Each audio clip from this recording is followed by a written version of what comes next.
Salam, salam sejahtera untuk kita semua.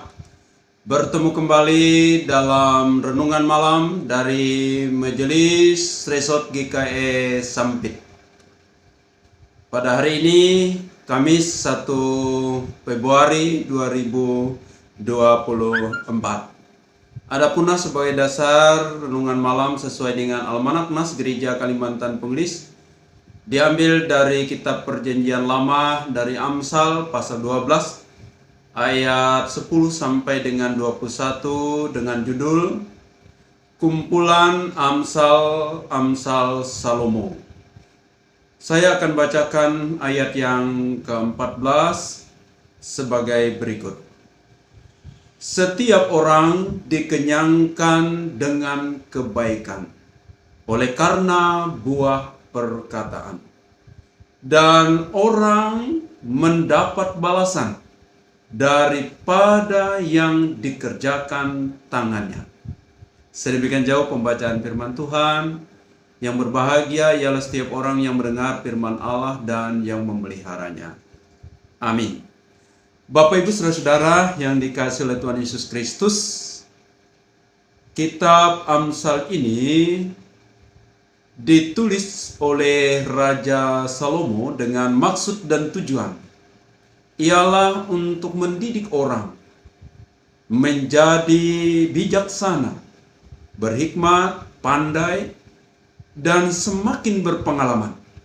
Bandingkan Amsal 1 ayat yang pertama sampai dengan ayat yang ke-17. Dan Amsal yang dibacakan pada hari ini sesuai Almanak Nas Gereja Kalimantan Pengelis ialah dari kumpulan Amsal Salomo, yang kalau kita lihat dari pasal 10 sampai pasal 19 ini adalah kumpulan dari Amsal Salomo ini. Nah, Bapak Ibu Saudara yang dikasihi Tuhan Yesus Kristus, menjadi isi dari nas kita hari ini dari Amsal pasal 12 ayat 14 ini adalah yang pertama, kebaikan dalam perbuatan dan perkataan akan mendatangkan hal yang baik, mengenyangkan dan memuaskan, yaitu orang yang telah melakukannya. Artinya apa? Bahwa kalau kita sudah berbuat baik, mengerjakan yang baik, maka kita akan mendapat yaitu upahnya ataupun mendapat yaitu balasannya adalah mengenyangkan, memuaskan jiwa kita, membawa kebaikan dalam hidup kita. Sama artinya ialah kalau sering orang mengatakan adalah hukum tabur tuai. Apa yang kita tabur, itulah yang akan kita tuai. Kalau menabur kebaikan, menabur perbuatan, perkataan yang manis, yang enak didengar, yang benar, yang berkenan kepada Allah, yang membangun orang lain, memberi semangat kepada orang lain, membawa kebaikan bagi orang lain, maka niscaya akan membawa kebaikan bagi orang-orang yang melakukannya. Sebab tidak mungkin ialah kalau ia menabur padi lalu kemudian yaitu menuai anggur. Itu tidak mungkin. Kalau ia menabur yaitu padi, dia akan menuai padi. Kalau dia menabur kejahatan, maka ia akan menuai angin, menuai badai, menuai yaitu berbagai hal malapetaka dalam hidupnya. Jadi sangat jelas, dan itulah hukum yang terjadi. Sebab akibat yang kita lakukan itu menjadi satu kenyataan bagaimana yang disebut dengan kuasalitas, atau yaitu sebab akibat apa yang kita lakukan dalam dunia ini.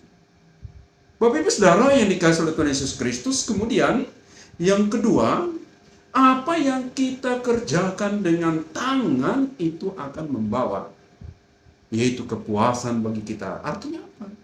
Mari kita bekerja nyata, kita bekerja dengan sungguh-sungguh, bekerja dengan rajin, bekerja dengan maksimal dalam hidup ini. Dimanapun kita ditempatkan, entah itu di lembaga swasta, di sekolah, di pemerintah, di perusahaan, dimanapun kita berada, kerjakanlah tugasmu dengan maksimal, bukan dengan minimal. Apa maksudnya? Bekerja dengan rajin, dengan baik dan benar, dengan maksimal itu. Kalau namanya kita bekerja itu yang sudah diatur jam 7 sampai dengan jam 1 siang, kita mengerjakan itu. Kita ada dan standby, datang jam 7, pulang jam 1. Itu adalah bekerja baru minimal sesuai dengan yaitu ketentuan. Tapi bagaimana yaitu bekerja maksimal? Bekerja maksimal ialah ada nilai plus, nilai tambah yang kita ciptakan dalam tugas dan pekerjaan kita. Kalau orang mengajar, ia akan melaksanakan kewajiban mengajarnya dengan baik dan benar, dengan sungguh-sungguh, dengan memenuhi ketentuan waktu yang ada. Tapi nilai plusnya ialah dia akan memberikan les, dia akan memberikan ekstrakurikuler yang membangun karakter anak dan menambah keterampilan anak dan menambah yaitu kesuksesan, kebaikan bagi anak dan sekolah, menciptakan yaitu generasi-generasi emas bagi negeri ini. Jadi itulah nilai plus. Demikian juga pelayan-pelayan Tuhan. Kalau bekerja minimal itu ialah mengerja, berkhotbah, yaitu melayani ibadah, memimpin ibadah, lalu menyusun renungan dan khotbah, itu minimal. Bagaimana yang maksimal? Maksimal ialah bagaimana kita bekerja, mencurahkan segenap hidup kita bekerja full timer. Kita juga yaitu mengerjakan apa yang minimal, yaitu melayani ibadah, memimpin ibadah, berkhotbah. Tapi kita juga mengunjungi warga jemaat, memperhatikan keadaan jemaat, yaitu bergaul secara sosial dengan seluruh masyarakat dan juga warga jemaat. Lalu kemudian terus tiap hari secara 24 jam juga memikirkan kemajuan-kemajuan bagi jemaat. Sebagai contoh misalnya Resort GKI Sampit ini, nilai plusnya juga telah mampu juga menyalurkan bantuan-bantuan pemerintah bagi kehidupan bergereja, pembangunan.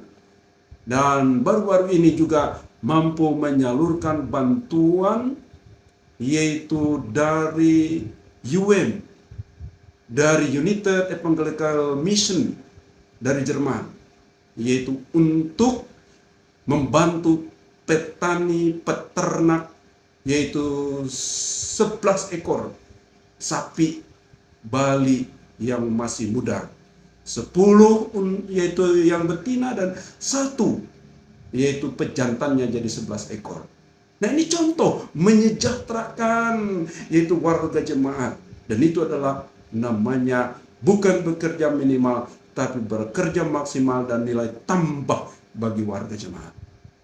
Nah Bapak Ibu Saudara yang dikasih Tuhan, marilah kita bekerja dengan perkataan, perbuatan, kerja nyata kita, bukan minimal tapi maksimal bagi kebaikan, kepuasan dan menjadi kebahagiaan bagi kita masing-masing, dan terlebih menjadi kemuliaan Tuhan kita Yesus Kristus.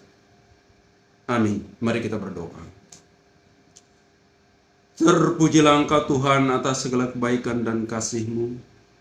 Terima kasih atas firman-Mu yang telah kami dengar pada saat sebentar tadi ya Tuhan.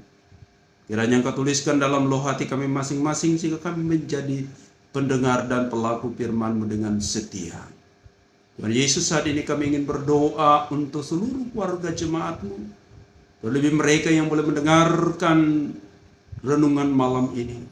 Diberkati tiap-tiap pribadi kami, diberikan kebaikan kasih-Mu, diberkati dengan kesehatan, kekuatan, hikmat daripada-Mu, dan bekerja Engkau campur tangan dan menjadikannya berhasil. Berkati anak-anak dalam kehidupan kami bertumbuh berkembang dengan baik, menjadi anak-anak yang sukses dan berhasil menjadi kebanggaan sukacita bagi kami. Berkati para pekerja-pekerja gereja-Mu sehingga mampu melayani dengan maksimal dengan baik bagi kemuliaan nama-Mu.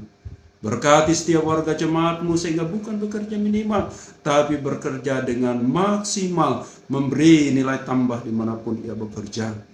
Bapa di surga, berkati pesta demokrasi tahun 2024 ini.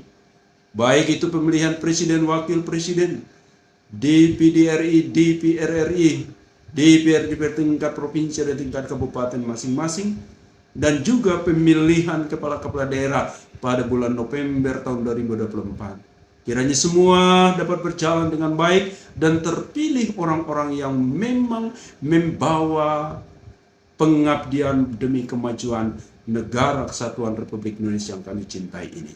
Terima kasih Tuhan Yesus Kristus. Inilah hidup kami, inilah keluarga kami dan seluruh gereja-gereja di muka bumi ini. Berkati sertai pimpin kami sehingga terus menjadi kemuliaan nama-Mu. Ampuni dosa dan salah kami sehingga kami layak dan berkenan di hadapan-Mu. Dalam nama Tuhan Yesus Kristus kami berdoa dan mengucap syukur. Amin. Tuhan Yesus memberkati kita semua. Shalom.